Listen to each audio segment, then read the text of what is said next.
Hey, everybody, and welcome back to the show. I know you're going to love our guest today. Dave Holman of Katahdin Properties is here with us today. Dave, I know you've got just a ton of experience in real estate, and why don't you just tell us a little bit about your journey to real estate, and then we'll get into it from there. Absolutely. Thanks for having me, and thanks for doing this show to educate people. I think it's awesome. I'm from Maine originally, grew up kind of rural middle class, got the opportunity to go to college in the Midwest, which to me was like downtown Manhattan, and enjoyed that a lot.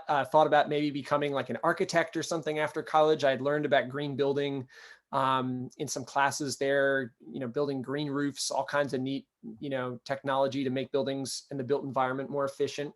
Um, Life took me down to Bolivia for the next 4 years, where my then girlfriend, now wife, and I were starting a chain of bookstores and camping stores together in Bolivia. So that kind of gave me the entrepreneurial bug under very challenging circumstances. So, U.S. is a piece of cake after, doing business in a developing economy. Although in some ways it's harder. There's pros and cons to both.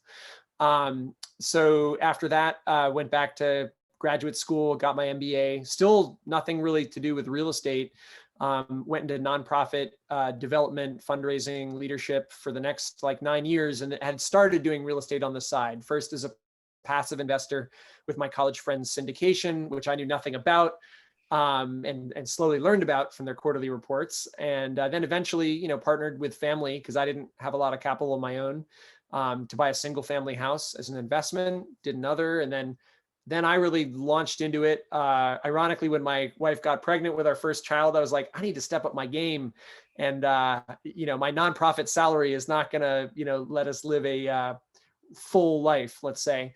And so just dove into learning about real estate investing. It just struck me as interesting and as a way that I could improve the world around me and, gain resources for my family as well. And that was kind of a win-win that's taken me to where I am today, where I co-own Katahdin Property Management. We've got about 130 units under management, most of which I co-own. I'm a commercial broker in Maine, so I help other people, buy and sell investment property and commercial property mostly. And then I sponsor syndications. So we've done 4 and we're planning 2 more right now. So it's exciting stuff. Well, that is an amazing story, Dave. I know we're going to have a second show to talk about a bunch of stuff. But for now, I would love to talk more about, we talked before the show about cash out refis versus passive income. And, this show is called Passive Income MBA. Obviously, there's more to real estate than just that. Tell us a little bit about kind of your thoughts on the two and how they fit into your portfolio. Sure. So I think most of the low-hanging fruit resources that, early stage real estate investors who maybe haven't done any deals yet get is that you need to generate cash flow and passive income. And that's the way to kind of escape the rat race and find freedom. And that's totally true. It's a great thing to pursue.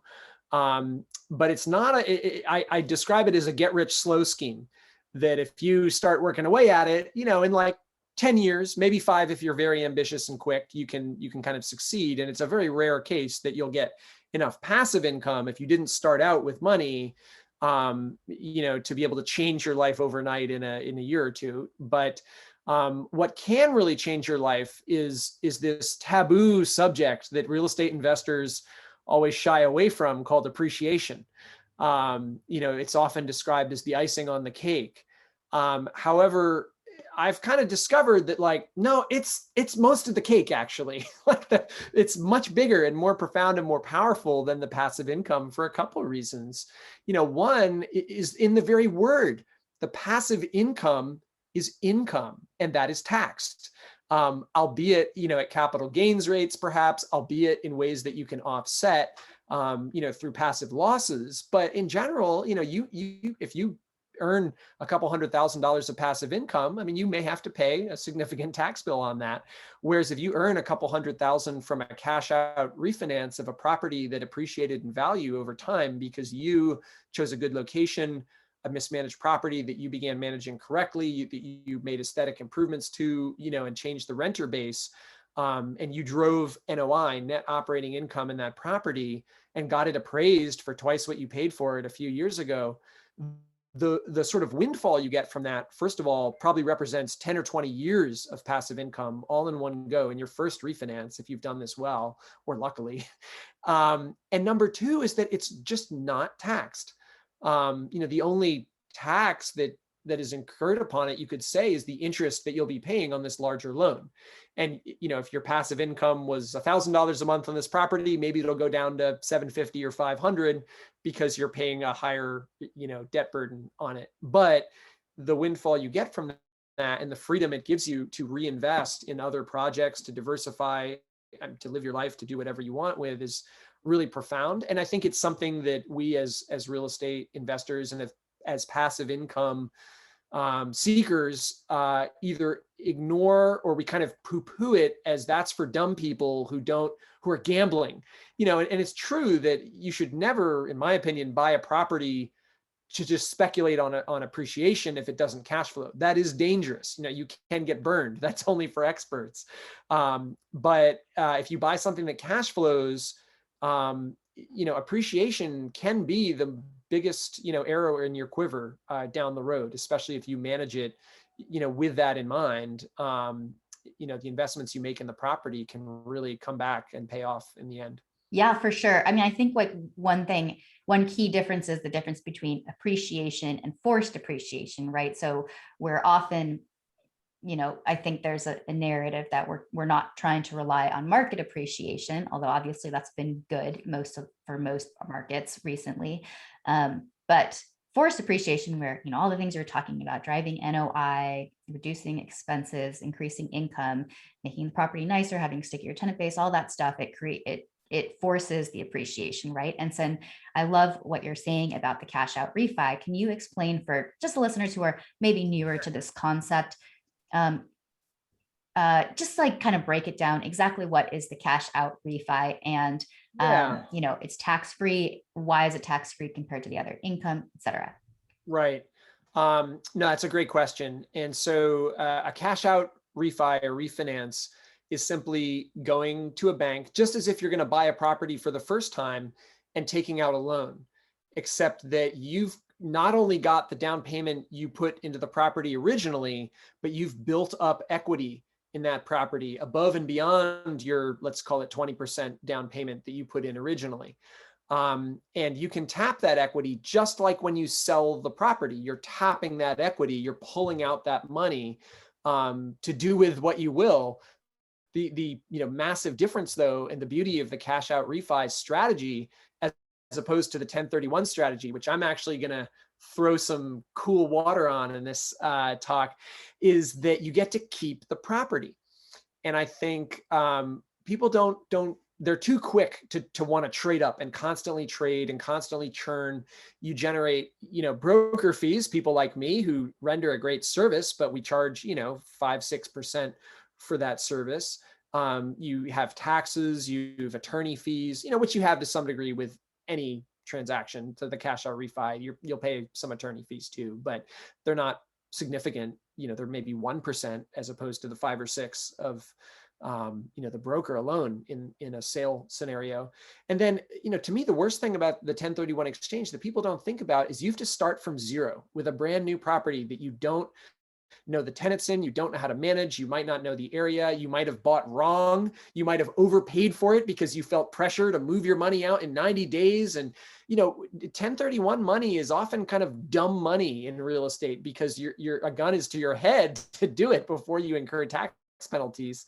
And people don't realize that all a sale really is tapping 100% of the equity that you have in your property. A cash out refi taps 80%. But it does so in a much gentler and more sustainable way. And it's frankly a lot easier for you, the owner, to just keep the property you have and the tenants you have and the bank account and, all the different systems and vendors and contractors that are already in place, than to, sell that, start from scratch. The other reason I fell in this strategy is because, in podcast, I heard these wonderful, experienced older investors, and they all had one regret in common. You know what that regret was? It was selling a property. And they would look back on these properties they had sold 5 or 10 years ago and be like, oh, but it'd be worth 10 times that now. Oh, I sold it back then for peanuts and now it's worth so much more. And they pretend to be happy about it, or some of them are, I guess. But I would only say sell a property if there are real good reasons to do so, such as not being comfortable with the location, your life just being too stressful and feeling bad, when you're dealing with that property. I mean, those would be reasons to consider selling to me. Economically speaking, though, I like buy and hold. Real estate historically has appreciated 6% on a national average. I mean, some people might tell you 3, whatever it is, but I will tell you one thing: it's about double, the CPI number, the inflation number. So real estate inflates probably closer to what I consider real inflation to be. So you get that almost automatically, depending on where you are. If you bought in Detroit or in a very rural area that continued depopulating, you may not fare so well. But it's not too hard to find areas that are going to be pretty stable for a pretty long time because they're well diversified, and ride that long-term trend. And if you can force some appreciation on top of that, you really get a powerful force acting on your behalf that has nothing to do with cash flow that you're generating from the property, but everything to do with what you can pull out of it later in a tax-free way. Because when you take out a loan, if I loan you $100, Suja, to go and use for something, you don't pay income taxes on my $100 loan because you didn't earn it. You have to pay it back. And the same is true with the cash out refi. We don't pay taxes on those because we're borrowing against an asset. When you get a loan on your house, you're not earning all that money as income. You have to pay it back. So that's why I like it. It's a strategy that I don't think is ever going to significantly change until you get into like wealth taxes, which is a whole nother question. But that's not really done, anywhere significantly in the world that I'm aware of, and I don't think it will gain a lot of traction, at least for the non-billionaires among us here in the Yeah, for US. sure. Well, thank you so much for breaking all of that down. And you've clearly built up your portfolio piece by piece, starting with single family homes, and now you've got something like 130 doors or something like that. Can you tell us, because we talked a little bit about your investing strategy and how you're leveraging your cash out refis and what you're doing with that, just so that folks can kind of get an Yeah, understanding of how money moves and how to leverage your money in the best way possible and make it work for you. right. That's a great question. So I'd heard a lot about these whole life insurance policies on different podcasts. And if you haven't heard about those, Google it, listen to Suja's podcast when this is talked about, either now or in the future. And it's a really interesting strategy where you would fund a whole life policy and start paying into it. So let's say you build up a value of $100,000 in your policy because you've put in an initial payment and then made monthly payments to it. You can borrow against that. So the policy keeps increasing in value because Mass Mutual, the mutual life insurance companies, guarantee you, I think it's a 4% annual return. And some years they do even better than that and give you a bigger return because you're a member and they've invested on your behalf your money. And so your money's growing tax-free in this life insurance plan account, but you can borrow against it, which you can't do with your IRA or your 401k account too easily. You can borrow against that. And so you're really just owing yourself money, but you now have, 50,000 there. You might have 40,000 that you've borrowed out of it. You kind of have 90,000. It's working in two places now at once. And you can reinvest that 40 in something that just earns you a better return than the interest rate you're paying yourself on that money. And so that's basically the strategy I wanted to pursue. But I've never loved insurance in general. It's not like a sexy topic. And it's frankly somewhat over my head sometimes when you get really into the weeds of it. And as a guarantor of loans, I know the bank, is looking at me, and I've never had that much in the way of liquid assets. I've always been putting my money to work or just needing to spend it on bills pretty quickly after earning it. So what I wanted to do was keep my capital, intact that I've earned and that I'm accumulating with cash out refinances, but keep it intact in a liquid way so that I can use it as, a guarantee for for future syndications and investments. So I encountered this strategy that very few people that I know use, where you can have a brokerage account, because I've done stock investing for, most of my life, and I'm good enough at it that I don't lose money, and I often do better than the S&P. So, um, you know, I'm going to invest, or I am investing, this money in a brokerage account and then borrowing against it, just like you would in the life insurance account, except that I think I'm going to get better than 4% annual returns on, my basket of different cryptocurrencies, tech stocks, and commodities. And I control it. If I needed to sell some, I actually could, and I could use that money.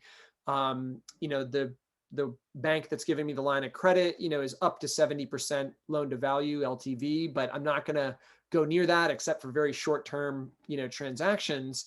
Just because if the market goes down, if Bitcoin gets regulated out of existence and some of my bets don't pay off, I don't want to be having a margin call, where I would need to, again, like refinance another property before I'm ready, or God forbid, sell one, or do something extreme like that. So trying to be a bit conservative now that I've got a little bit of wealth to preserve, but still doing it in a way that will allow it to grow in two places at once. Because, let's say I invest $500,000 in the stock market, I might borrow 300,000 against that over the course of a couple years and sprinkle that into all kinds of different investments, 20 here, 50 there, 20 here, 10 there, into, new properties that I can buy, mostly in real estate, but maybe in, some angel investments or other things too, to kind of stay diversified. So that's my strategy for now. Talk to me in 5 or 10 years. I might have different opinions, but here I am. Yeah, it sounds like you're one of the only people that's pursuing that, which is, and you called it a pledge account. Is that right? Yeah, different institutions call them different things. At Fidelity, it's called a pledged asset account. Um, so, it's similar to a margin trading account, but they generally explicitly forbid you using the proceeds to buy stock, because again, stock investing is inherently risky. Like, your investment can go down to zero, whereas real estate investing and other investing is actually less risky, in my opinion, because it's insured. It's not very likely that your single family home anywhere in the country, even Detroit, is going to go to zero. Detroit's actually been doing great right now. I think it's a renaissance. Like, there's a whole different story, going on there than what we might think. But at the long, you know, in the long run, I want to be well diversified, because my eggs have been entirely in the real estate basket. I've gone completely all in on real estate, and that's a bet that's paying off wonderfully right now. Anyone that's done that over the past 10 years, if you haven't done well, like, call a helpline, because things have been appreciating rapidly. And, anyone who's bought into real estate, if you've just held it, you should be up pretty significantly right now if you did it in the past 10 years. And even if you bought in the top of the market in 06, we're well above those times now. For So sure. even those that have held out for the long run, I think it's paying off. Yeah. And I want to touch, before touching back on what you just most recently said, I want to just go back to the pledged asset account. And so is that something that you at Fidelity, can you do that with, like, your IRA, or is it just like, is there specific type of accounts that you can do that with? Yeah, that's a good question. And you'd have to check, with each institution Sure. differently. My understanding is you can't borrow against IRA accounts, but I'm not a retirement advisor. I'm not a tax advisor. I really don't know. You can lend out of them, and that's actually a really good activity to do out of a tax sheltered account, especially if it's a Roth IRA where your gains won't be taxed. So people that can do high tax activities out of a Roth IRA, like flipping, that is a great strategy, I think, because, flipping is like a terrible tax strategy in that you're gonna pay through the nose of active income.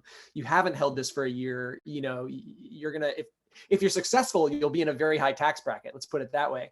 And so if you can be flipping using your IRA account, all those gains, nope, not happening. You're not paying that same tax. Similarly, thing with private lending, that's going to be taxed at pretty high rates, the income you get from it. But if you can do it out of a retirement account, there's some benefit there. So I'm not Sure. 100% anti-retirement accounts, but I've decided I haven't been funding mine at all, For the past couple of years, ever since my light bulbs kind of turned on, I'm like, wait a minute, even all these retirement accounts, they're not tax free. What they're really just saying is with a Roth IRA, you pay full taxes today, but then you don't have to pay them tomorrow. And that might hurt today, but at least tomorrow you won't have to pay them.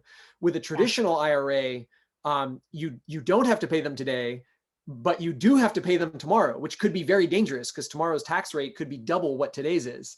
So that's really gambling, in my opinion. I mean, traditional retirement investing, you're taking a huge gamble that the whole world isn't going to become more like Europe and Scandinavia and have 50, 60, 70%, marginal tax rates. I think we are heading in that direction.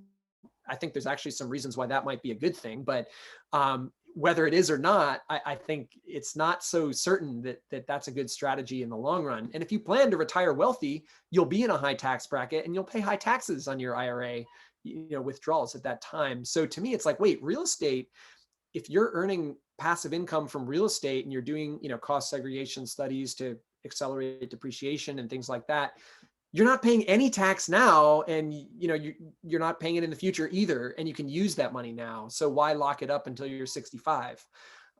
That's sort of been the light bulb I've had, is there are ways to be very tax efficient, to pay low or even no tax through real estate completely legally. And you don't have to wait till you're 65 to do it. You can control your own money and destiny and life, that way. So that's my little spiel on retirement accounts. Is if you're getting matching money, I would definitely take advantage of that. I mean, it's hard to beat a 50 or 100% return if your company is matching your contributions. I mean, I still match because our state does a little bit of matching for children's education funds. And I'm like, yeah, can't beat a 50% guaranteed annual return on my contributions. I mean, that's just, I'd be silly to think that I'm better than that. That would be arrogant, but to just put it in there because you think you should, because society teaches you should, I don't agree with. I completely agree that you should save for retirement, but I see my, liquid real estate holdings as my retirement savings. And I trust them a lot more than I do Social Security. As a millennial, as a, younger person, I think most of us are pretty leery of what the government's really going to have for us when we retire and how much that'll, give us. And even now, most people, if you had a middle class life and you're getting Social Security payments, you're not like partying all the time and traveling to Europe and, having a wild time. You're getting, $2,000 to $5,000 a month to just kind of get by. And it's not living high on the hog. Yeah, for sure. No, I think that's such an important topic that you're bringing up about people talk about tax advantaged retirement accounts all the time, all the time. And I haven't been funding my retirement accounts either in recent You, years. good for you. Because I'm investing in real estate, right? But I love what you're doing with this kind of double, it's like not double dipping. Well, you're kind of being able to double dip, right? Like invest in the brokerage account, but then, and still be able to use that as like liquid assets to guarantee your real estate purchases, but then also being able to take a loan against it and put that money to use somewhere else with just paying like that 3 to 4 interest rate that you're talking about. So, I mean, that sounds pretty darn attractive. So thanks for taking the time to go into that. And, before we hop off, I also wanted you to talk about this is another thing that we need to kind of flip on our head, which is this idea of what's actually risky, right? And we touched on it before, is this people think of real estate as an alternative investment, and like riskier sometimes is the implication than, stock market investing. Can you tell me a little bit about where you're at on that? Yeah, absolutely. I think things that are real are inherently less risky than what I would refer to as paper assets, which stocks are one of them, or they're electronic at this point. They used to be paper. Those can all go away. And historically, every 50, 100, couple hundred years, I mean, there are massive crashes where there are government overthrows or regime changes or all kinds of things that can make what people thought was savings and secure go up in smoke. And anything that's not tangible, like gold, silver, real estate, food, et cetera, in a crisis, it might not be there for you. Even in March of 2020, there were not everyone was getting what they wanted, physically too. So to me, the tangibility of real estate is really significant. The fact that, if you take a single family home in a decently populated, diverse area, that is an asset that is just not going to go to zero. There's very little ways to make that go to zero. And if it burns down, you've had to have insurance. If you took out a loan to buy it, which most of us do, and you should have insurance no matter what. So, your stock doesn't have that insurance. If your Enron stock goes to zero, no one is going to be there to bail you out. Like the FDIC will protect your money in a bank account. So that's something in theory, if the government honors that, which we think they will. It's a funded process. But even so, there's what's called counterparty risk, where you are relying on a counterparty to bail you out, to do what they say they will do. And sometimes when those contracts hit the fan, when Lehman Brothers was going under, they weren't going under for lack of assets. They were going under because nobody trusted them and they wouldn't honor, the contracts with them that they had. And it turned out to be a house of cards. It was highly over leveraged. So I think real estate, you can use good debt, which means that what you're buying with it will pay you much more than what you owe on the debt. And that it's a net gain. I think it's something that you can use productively. And we're all taught to be scared of debt and never be in debt. And Dave Ramsey is going to beat you over the head with a stick if you ever get in debt. But any business in America, all of them use debt productively, and it's not dangerous if they issue bonds or issue stock or, and when we real estate investors, borrow to buy assets, we're doing it because those assets are going to pay us more than what we're borrowing. And as long as you stick to what and what you can control, I think you'll be, well advised to learn about real estate and take the plunge. Awesome, Dave. Well, that was a wonderful sort of summing up of that sort of topic. Thank you so much for coming on the show. There's been so much value that you've delivered. I'm sure the listeners are going to just love it. And I can't wait to have you on next time, because we have a lot more to talk about with, your sustainable investing and green investing and your sort of social projects that are related to real estate. So I can't wait to get into that next time. Thank you so much. Will you take a minute to tell the listeners how to get a hold of you and anything else you want to share? Absolutely. So I always give out my personal cell phone on shows and I get like one call. So it's 207-517-5700. Give me a shout. Happy to chat. If I don't answer, I'll call you back. I have two websites. Holman Homes, HOLMAN HOMES is my syndication investing site. And then Katahdin Property Management is our management company in Maine. So be happy to chat with anyone that's looking to invest in our great state or come in here, and hope you all have a great day. Awesome. Well, thanks so much, Dave. We'll see you next time. Thanks for having me. Take care.